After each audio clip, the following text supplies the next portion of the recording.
नांदेड इथं नीट परीक्षेच्या कथित पेपरफुटी प्रकरणाच्या निषेधार्थ काँग्रेस पक्षानं केंद्र सरकार विरोधात तसंच आरसीसी कोचिंग क्लासेसचे संचालक शिवराज मोटेगावकर यांच्या विरोधात निदर्शनं केली। या प्रकरणाची सखोल चौकशी करून दोषींवर कठोर कारवाई करावी अशी मागणी यावेळी करण्यात आली।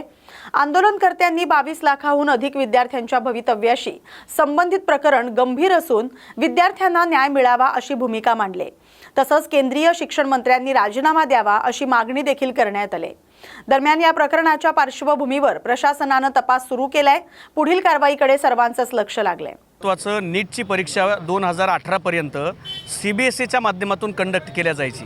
CBSE ही केंद्र शासनाला उत्तरदायी असलेली शासनाची यंत्रणा आहे, पण भारतीय जनता पक्षानं जाणीवपूर्वक त्यांना पेपर विकून शिक्षणाचा बाजार मांडता यावा यासाठी NTA या संघटनेकडे संस्थेकडे ही नीटची परीक्षा 2018 सालापासून वर्ग केली आणि 2018 सालापासून सातत्यानं पेपरफुटीचे प्रकार संपूर्ण देशामध्ये होत आहेत। याच संदर्भानं 2024 साली मी या नांदेड जिल्ह्यामध्ये देशातला सर्वात मोठा 10 ते 12 हजार विद्यार्थ्यांचा मोर्चा काढला होता, आपल्या सगळ्यांना माहिती आहे। मग यामध्ये काय झालेलं आहे तर NTAनं शिवराज मोटेगावकर सारख्या शिक्षणाच्या दलालांना, ज्यांनी शिक्षणाचा बाजार मांडला आहे, अशा या बाजारू शिक्षकांना हा सगळा बाजार विकण्याचं आणि प्रश्नपत्रिका विकण्याचं काम NTAच्या माध्यमातून भाजपचे लोक करतायत।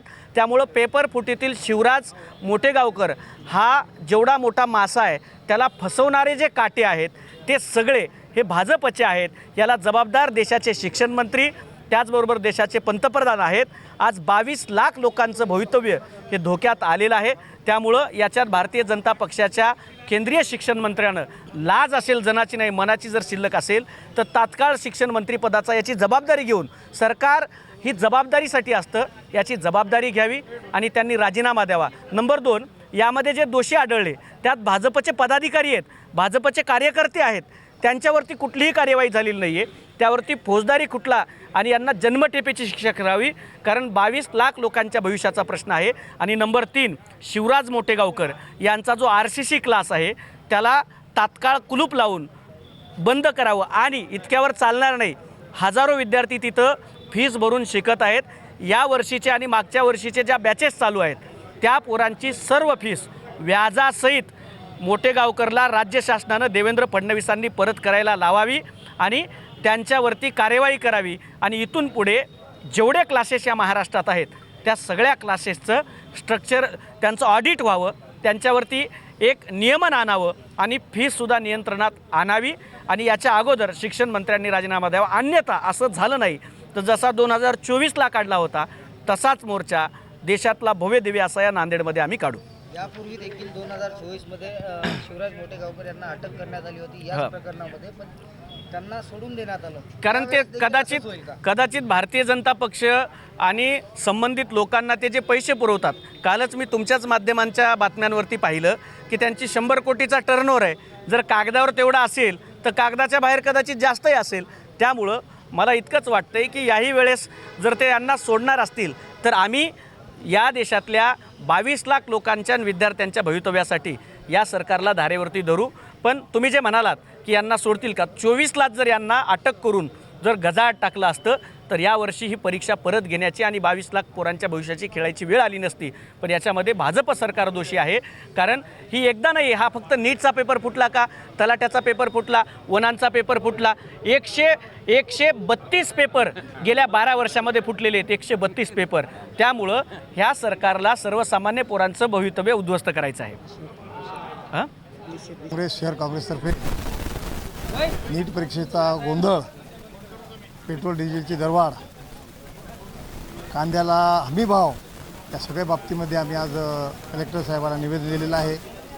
आज देशामध्ये नीटच्या बाबतीमध्ये जो हाहाकार आणि जो गोंधळ उडालेला आहे, आज पूर्ण देशातले विद्यार्थी, पूर्ण भारतातले विद्यार्थी असतील, नीट परीक्षेच्या बाबतीमध्ये जे पेपरफुटीचं प्रकरण झालेलं आहे, ते पेपरफुटीचं प्रकरणाचं मूळ हे महाराष्ट्रात आहे आणि महाराष्ट्रात आहे आणि हे भाजप धार्जिणे लोक, हे क्लासेसवाले, आता हे मोटेगावकर असतील, याला सहकार्य करणारे कुलकर्णी असतील, त्या बाकी सर्व जे लोक आहेत ते भाजप धार्जिणे लोक, या लोकांनी पेपरफुटीचं प्रकरण हे आजच नाही, जवळपास आज हे विद्यार्थ्याच्या जीवनाशी जवळपास एक 5-10 वर्ष झाले हे नीटच्या परीक्षेच्या माध्यमातून हे खेळत आहेत आणि बरेच विद्यार्थी आत्महत्या करत आहेत आणि आत्महत्या तर करत आहेतच आणि पुन्हा ह्या गोरगरीब लोकांच्या विद्यार्थ्याच्या जीवनाशी खेळणाऱ्या या मोठेगावकर असतील या सरकारचा आम्ही निषेध करतो आणि येणाऱ्या काळामध्ये याची चौकशी होऊन या लोकांना एक त्यांचे क्लासेस तर बंद करावेच, यांच्या पूर्ण ज्यांनी अब्जो करोडो रुपयाच्या जे प्रॉपर्ट्या जमा केल्या त्या प्रॉपर्ट्यासुद्धा सरकारनं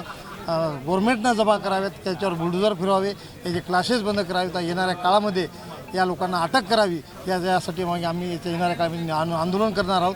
यासाठी आज आम्ही निवेदन दिलेलं आहे.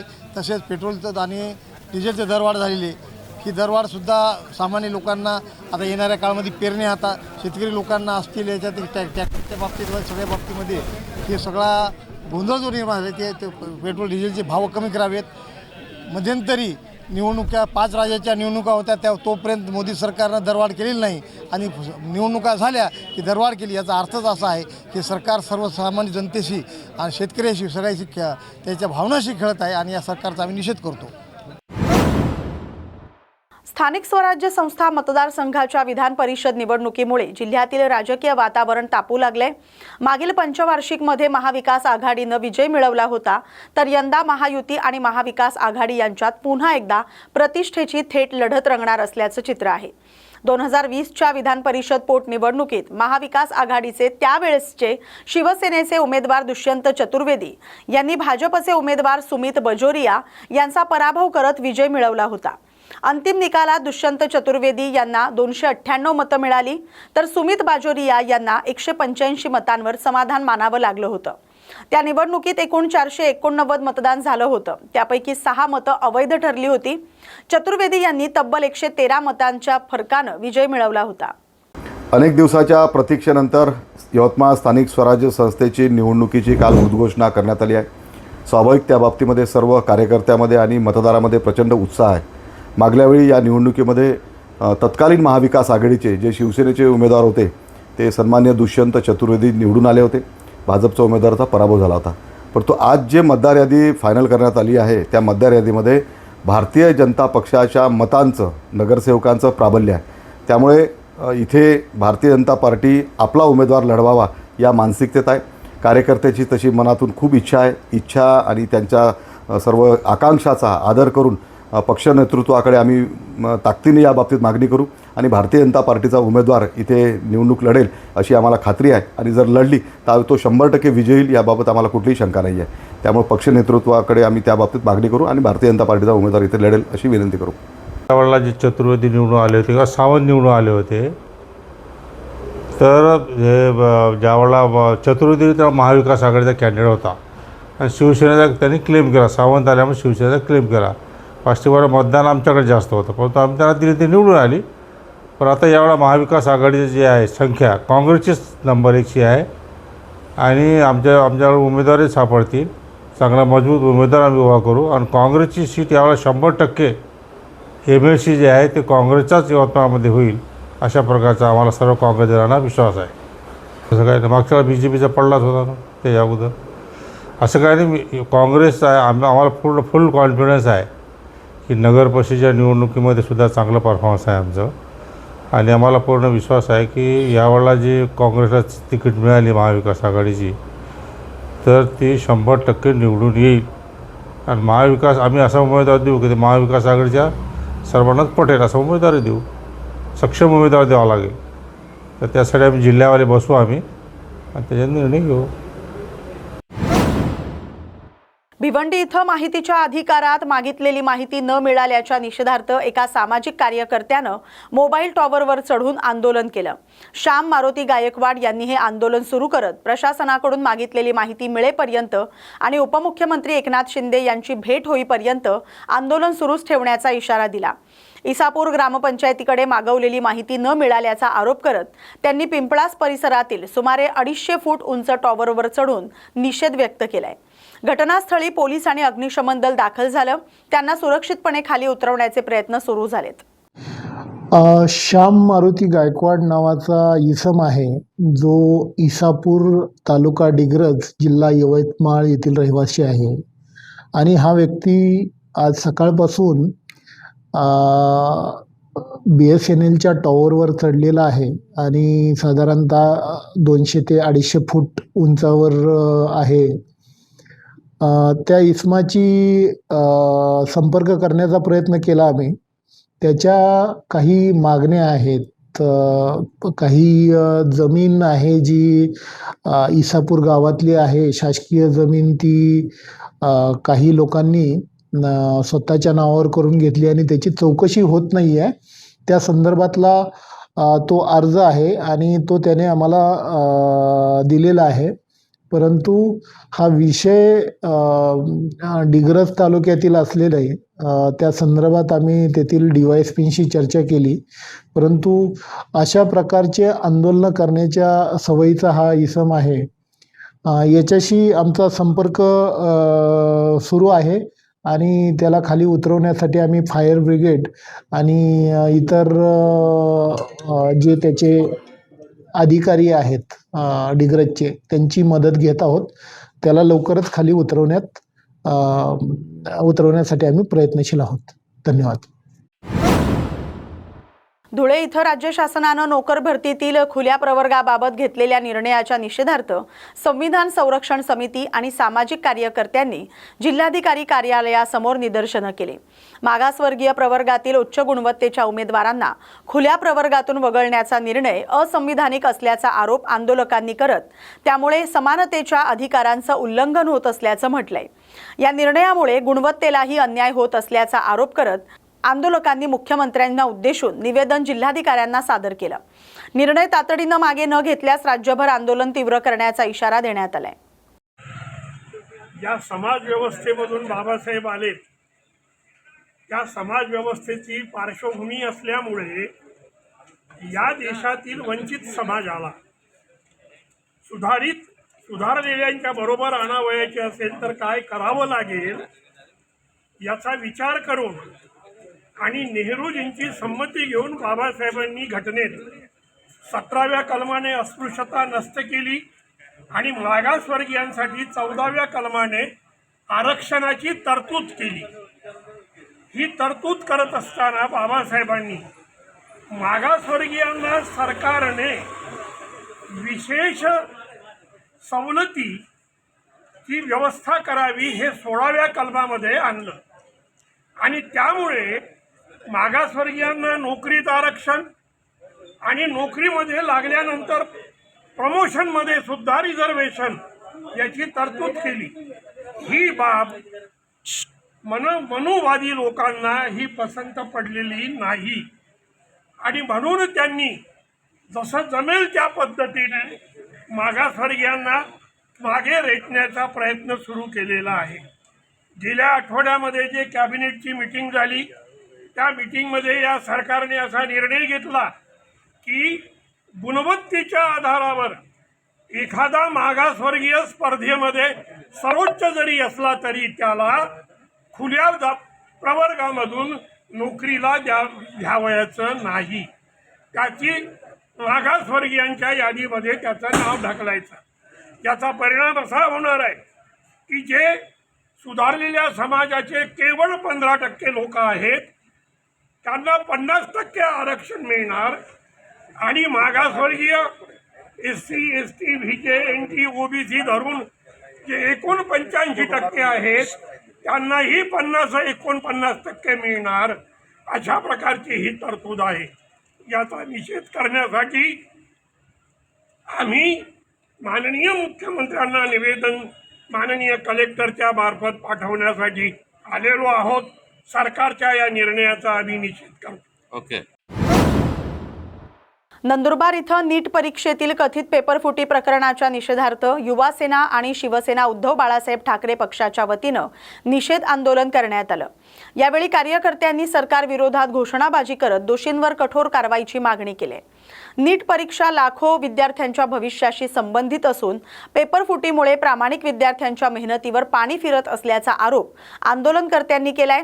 तसंच या प्रकरणाची निष्पक्ष चौकशी करून मुख्य आरोपीसह त्यांना संरक्षण देणाऱ्यांवरही कठोर कारवाई करावी अशी मागणी करण्यात आली. या आंदोलनात जिल्हा प्रमुख पंडित माळी, युवा सेना प्रमुख सागर पाटील तसंच शिवसेना आणि युवा सेनेचे पदाधिकारी आणि शिवसैनिक मोठ्या संख्येने सहभागी झाले. 2014 2 कोटी नोकऱ्या दरवर्षी लावू अशी सांगितलं होतं. सरकारमध्ये येण्याच्या पहिले मोदी सरकारने सांगितलं, पण उलट 2 कोटी कुठं, पण लोकांना कामधंदा नाही आहे, नोकऱ्याच नाही आहेत. जे बी नोकऱ्या निघतात त्याच्यामध्ये कुठं पेपर फुटत आहेत, कुठं काय होत आहे. तर या सरकारचं काय करायचं काही समजतच नाही. विद्यार्थ्यांना आज शिक्षण करायला किती पैसे लागतात, पण बिलकुल या सरकारचं बिलकुल शिक्षण मंत्रीवर आणि यांच्यावर कुठलाही विषयाचा ताबा नाही. त्याच्यामुळे आज जे विद्यार्थी आहेत त्यांना नेट पेपर जो फुटलेला आहे त्याच्यामुळे, आणि याच्यात जे पेपर फोडणारे ते भाजपचेच लोक आहेत, दुसरे कुठलेच नाही आहेत. या भाजपाने आता त्या जे पदाधिकारी नेमलेत त्यांच्यावर कारवाई करण्यात यावी. आणि जे दिल्लीचे शिक्षण मंत्री आहेत यांनी राजीनामा द्यावा, ते या मोदी सरकारने राजीनामा द्यावा. तेव्हाच भारतच्या तरुणांना न्याय भेटेल. त्याच न्याय नाही भेटणार तर याच्यापेक्षा तीव्र आंदोलन महाराष्ट्रात छेडलं जाईल, नंदुरबारमध्ये बी छेडलं जाईल. आणि कुठलाही भाजपचा आमदार खासदार आला तर त्याला आम्ही इथं फिरू देणार नाही. धुळे इथं देशभर गाजत असलेल्या नीट पेपरफुटी प्रकरणाच्या निषेधार्थ ठाकरे गटाच्या युवा सेनेनं आक्रमक आंदोलन केलंय. विद्यार्थ्यांच्या भवितव्याशी खेळ करणाऱ्या आरोपींवर कठोर कारवाई करण्याची मागणी यावेळी करण्यात आली. युवा सेनेच्या पदाधिकाऱ्यांनी जिल्हा प्रशासनाला निवेदन देत प्रकरणाची निष्पक्ष चौकशी करून खटला फास्ट ट्रॅक कोर्टात चालवावा अशी मागणी केली आहे. पेपरफुटीमुळे लाखो विद्यार्थ्यांचं शैक्षणिक, मानसिक आणि आर्थिक नुकसान झाल्याचा आरोप आंदोलकांनी केलाय. विद्यार्थ्यांच्या भविष्याशी खेळ करणाऱ्यांना माफी नाही अशा घोषणांनी परिसर दणाणून गेला. या प्रकरणातील दोषींवर कठोर कारवाई करण्याची मागणी करत सरकारनं तातडीनं पावलं उचलावी अशी भूमिका आंदोलकांनी मांडली. जय महाराष्ट्र. आज आम्ही युवा सेना धुळे जिल्हातर्फे नीट परीक्षा घोटाळा संदर्भात निदर्शने व आंदोलने केली. आणि याच्यामध्ये आम्ही काही प्रमुख मागण्या केल्या की या परीक्षा मध्ये ज्यांनी घोटाळा केला आहे, जे दोषी आहेत त्यांच्यावर कठोरात कठोर कारवाई करून तथापि यांना फाशीची, देशद्रोहाची अशा शिक्षा यांच्यावर लावून यांच्यावर त्वरित फास्ट ट्रॅक कोर्टामध्ये खटला चालवून यांच्यावर कारवाई झाली पाहिजे. आणि जी नेटा ही जी केंद्रीय परीक्षा संस्था आहे याची पुनर्रचना, पुनर्बांधणी ही लवकरात लवकर ही झाली पाहिजे. आणि याचे जे प्रमुख आहे प्रदीप जोशी यांना CBIने कालच समन्स बजावला आहे. यांना तत्काळ याच्याहून हटवून दुसरा चांगले जबाबदार अधिकारी हे नेमणूक यांची झाली पाहिजे. आणि आमच्या या सर्व मागण्या आम्ही आज कलेक्टर महोदयांसमोर ठेवणार आहोत. नांदेड जिल्हाधिकारी कार्यालयासमोर विद्यार्थी कृती समितीच्या वतीनं नीट पेपरफुटी प्रकरणाच्या निषेधार्थ 1 दिवसीय धरणे आंदोलन करण्यात आलं. या आंदोलनात विविध विद्यार्थी संघटना, विद्यार्थी आणि पालक मोठ्या संख्येनं सहभागी झाले होते. पेपरफुटीमुळे लाखो विद्यार्थ्यांच्या भवितव्याशी खेळ झाल्याचा आरोप करत आंदोलकांनी दोषींवर कठोर कारवाईची मागणी केली. मेहनत करणाऱ्या विद्यार्थ्यांवर अन्याय सहन केला जाणार नाही अशी भूमिका विद्यार्थ्यांनी मांडली. सरकारनं तातडीनं निष्पक्ष चौकशी करून दोषींना शिक्षा द्यावी, अन्यथा राज्यभर आंदोलन तीव्र करण्यात येईल असा इशारा विद्यार्थी कृती समितीनं दिलाय. काय म्हणतात आपलं? विद्यार्थी कृती समितीच्या वतीने, सर्व विद्यार्थी असोसिएशनच्या वतीने आज नांदेड जिल्हाधिकारी कार्यालयासमोर विविध विद्यार्थी संघटनेतर्फे आज विविध मागण्या घेऊन धरणे आंदोलन करण्यात आलं. या धरणे आंदोलनाच्या मुख्य मागण्या अशा की जी नीट पेपरफुटी ही 2026चीच नाही, अगोदरच्याही जे नीट पेपरफुटी झालेल्या आहेत त्या सर्व पेपरफुटीची एक SITची कमिटी गठीत करून त्यांनी सर्वांनी शासनाने या गोष्टीकडे गांभीर्याने लक्ष देऊन या जे दोषी आहेत त्या सर्वांवर कडक शासन करावं. या नीट पेपरफुटीच्या पायामुळाशी एकच मोठेगावकर हा नाही नसून सर्व कोचिंग क्लासेस जे या भारतातील बाहुबली आहेत, कोटा पॅटर्न असेल, आलन असेल, सर्व क्लास याची चौकशी ही CBIने चांगल्या मार्फत करावी. नुसतीच फक्त पालकांच्या मागे न लागता या प्रकरणाची सखोल आणि चांगल्या प्रकारे चौकशी व्हावी. याच्यामध्ये भरपूर गोडबंगाल आहे. खूप याच्यामध्ये माझा तर असा आरोप आहे, सत्ताधारी आणि विरोधकाची सुद्धा चांगली मोठी राजकीय मंडळीचा सुद्धा हस्तक्षेप आहे. याच्यात विरोधी असो की सत्ताधारी असो, हा प्रश्न आहे विद्यार्थ्यांच्या आयुष्याचा. त्यामुळे सांगतो, आपल्या चॅनल मार्फत आवाहन करतो सरकारला की तुमचा असो आमचा, त्याची गय न करता माझा तर किंवा या विद्यार्थी कृती समितीचा एक आरोप असा आहे किंवा मागणी म्हणा तुम्ही, जशी एका बलात्काराला शिक्षा अपेक्षित आहे आपल्या भारतीय संविधानात किंवा भारतीय मनांच्या लोकांमध्ये, तशीच या नीट पेपर फुटीत जे आयुष्य बर्बाद झालेले आहेत विद्यार्थ्यांच्या, तशी जशी बलात्काऱ्यांना फाशीची शिक्षा अपेक्षित असते, तशीच यांना एकतर फाशीची शिक्षा द्यावी किंवा चौकात आणून त्यांना इन्काउंटर करावा. आणि हे जे मोदी सरकार आहे त्यांना एक आव्हान आहे, खरंच यांच्या अनधिकृत बांधकामावर तुम्ही बुलडोजर चालवणार का? एवढीच विद्यार्थी कृती समितीच्या वतीने मागणी आहे. आणि आपल्या चॅनल मार्फत एक नम्र आवाहन करतो पालकांना, तुम्हीही या आंदोलनातून एक शिक घ्या तुम्ही किंवा समज घ्या. यांच्यानंतर तुम्ही अशा या फावल्या कोचिंग क्लासेसच्या नादात न पडता आपल्या विद्यार्थ्यांना घरीच शिक्षण द्या. Okay sir. विद्यार्थी कृती समितीच्या वतीने सर्व समविचारी संघटनांच्या वतीने जो देशातील सर्वात मोठा महाव्यापम शिक्षण क्षेत्राला काळीमा फासणारा लांछनास्पद प्रकार वैद्यकीय पूर्वपरीक्षा जी नीट, याच्यामध्ये खूप मोठ्या प्रमाणावर गैरव्यवहार झाला आणि याची पाळंमुळं नांदेडातून सुरू झाली. आज घडीला 5 राज्यात याचे लोन पसरले आहे. फक्त मोठेगावकर नाहीये तर इतर क्लासेसची सुद्धा चौकशी करण्यात यावी. इतर खाजगी क्लासेसचा सुद्धा मोठेगावकरांचा जो टॉपर आहे तोच इतर टॉपर खाजगी क्लासेसवाल्यांच्या सुद्धा फ्लेक्सवर झळकत होता. त्यामुळं हा सोहळा मेरिटचा नाही, हा मृत्यूचा सोहळा या खाजगी क्लासेसवाल्यांनी बनवलाय. त्यामुळे शिक्षकी वेशात वावरणाऱ्या नराधमांना कठोरातलं कठोर शासन झालं पाहिजे. आतापर्यंत 2019 ते 2026 पर्यंत ही नीटची पेपर फुटीची मालिका होती, फक्त 26 पर्यंत नव्हती. त्यामुळं केंद्रीय शिक्षण मंत्री, केंद्रीय गृहमंत्री यांनी नैतिक जबाबदारी स्वीकारून धोरणात्मक पदावरून तात्काळ पायउतार व्हावं. आणि यापुढे भविष्यात पेपर फुटीची मालिका ही महाराष्ट्रात अनेक वेळा घडली, आता देशातही घडली. त्यामुळं इथला सखोल तपास हा सगळा अहवाल जनतेसमोर, सामान्य जनतेसमोर आला पाहिजे. नाहीतर मागील वेळीसारखा हा अहवाल गुलदस्त्यात राहू नये. तेव्हाच इथल्या सामान्य जनतेचा, प्रत्येक नागरिकाचा विश्वास दृढ होईल. नाहीतर इथली शिक्षण व्यवस्था, इथलं सरकार स्वतःच्या सत्तेसाठी, स्वतःच्या हुकुमशहा या सामान्य जनतेवर खूप मोठा अन्याय करत आहे, हा अर्थ स्पष्ट होईल. आणि दुसरी बाब, सगळ्यात महत्वपूर्ण बाब ही की या जर सर्व गुन्हेगारांना यांची चौकशी आणती, गुन्हा सिद्ध होऊनही यांना जर पाठीशी घातलं तर सरकार समर्थक, सरकार पुरस्कृत हे गुन्हेगार आहेत ही सिद्ध होईल. या बातमीसोबतच बातम्या गावाकडच्या मध्ये वेळ झाल्या तर इथेच थांबण्याची. अशाच महत्त्वाच्या बातम्यांसाठी पाहत राहा न्यूज मराठी 24/7. नवा भारत, नवा विचार.